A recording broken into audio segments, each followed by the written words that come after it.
जमानत पर फैसला महफूज कर लिया गया है। ये आम पेशरफ सामने आई है, जहां आज इस आम केस की समाअत जारी थी और ख्वाजा हारिस दलाइल भी दे रहे थे। अब ये पेशरफ सामने आई कि साबिक वज़ीर आज़म नवाज शरीफ की तिबी बुनियादों पर जमानत पर अदालत ने फैसला महफूज कर लिया है, जो कि मुतवक्के तौर पर अब से कुछ देर बाद सुनाया जाएगा। नवाज शरीफ की तिबी बुनियाद पर जमानत की दरख्वास्त की गई थी, जिस पर आज समाअत भी जारी रही और नवाज शरीफ के वकला की जानिब से भी आज रिमार्क्स पेश किए गए, जबकि अब यह फैसला महफूज कर लिया गया है। इससे पहले ख़त का जिक्र भी किया गया डॉक्टर लॉरेंस के हवाले से। अदालत ने सवालात भी किए, ख्वाजा हारिस ने जवाबात दिए और अब ये पेशरफ सामने आई है कि इस केस पर फैसला महफूज कर लिया गया है, जो कि कुछ देर बाद सुनाया जाएगा। नवाज शरीफ की तिबी बुनियाद पर जमानत के हवाले से आज अदालत की जानिब से पूछगछ की गई और जो वकला वहाँ पर मौजूद थे उन्होंने दलाइल दिए और ख्वाजा हारिस के भी दलाइल जारी थे, जबकि अब यह फैसला महफूज कर लिया गया है। इस हवाले से तफसीलात जानेंगे आतिफ वर्ड से। आतिफ, आगाह कीजिएगा क्या क्या दलाइल दिए गए और जो फैसला है वो महफूज कर लिया गया है?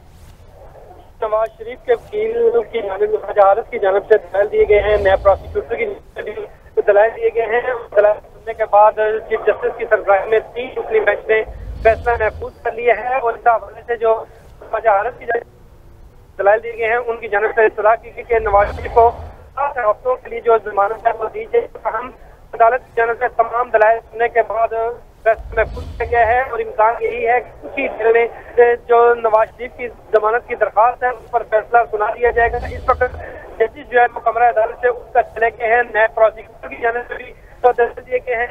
और इसके साथ जो नवाज शरीफ के वकील उनकी की गई कि नवाज शरीफ की हालत जो तबीयत है वो काफी नाबाज है, उनकी जो सेहत है वो खराब हो चुकी है, इसलिए उनको जो है वो तिबी बुनियादों पर जमानत दी जाए। और उन्होंने डॉक्टर आसिम की भी एक मिसाल देते हुए कहा कि इससे कभी भी अदालत डॉक्टर आसिम को जो है वो उनको जमानत दे चुकी है और इसके साथ ही उनका नाम पीसीआर पर था और उनको बाहर जाकर इलाज कराने की इजाजत दी गई। ताहम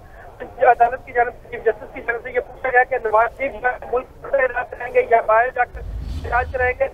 जो ख्वाजा हारिस की जानिब से जो दलाइल दिए गए हैं उनमें यही कहा गया कि नवाज शरीफ जो है वो 1 हफ्ता उनको जमानत मिलने के बाद वो 1 हफ्ता घर जाकर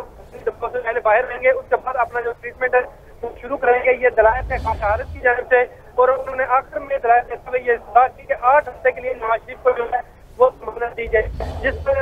चीफ जस्टिस की सरबराही में 3 रुकनी बेंच ने फैसला महफूज कर लिया है और उसी में जो फैसला है वो सुनाए जाने का इम्कान है। और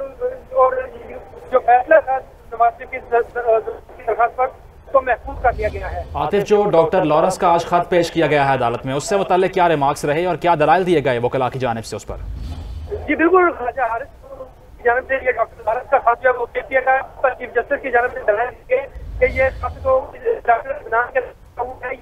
नाम लिखा हुआ नहीं है और ये भी दलाइल में कहा गया कि पता नहीं डॉक्टर लॉरेंस जो है वो जिंदा भी है या नहीं है, खत की कोई अहमियत नहीं है और न ही इसका कोई कानूनी जवाब है, जिस पर ख्वाजा हारिस की जानिब से कहा गया कि वो खत की बिना पर वो दलाइल नहीं देंगे, बल्कि जो मेडिकल रिपोर्ट है उस बुनियाद पर फिर दोबारा ख्वाजा हारिस की जानिब से दलाइल दिए गए और इस हवाले से ये कहा गया कि नवाज शरीफ की जो तबीयत है वो खराब है, वो शुगर, गुर्दे और जो एंजाइना की तकलीफ में मुब्तला है, इसलिए उनको इलाज दी जाए। क्योंकि नवाज शरीफ ज़हनी दबाव में है, इसलिए उनको जमानत दी जाए, जिस पर नए प्रोसिक्यूटर की जानिब से भी दलाइल दिए गए और ये कहा गया चीफ जस्टिस की जानिब से कि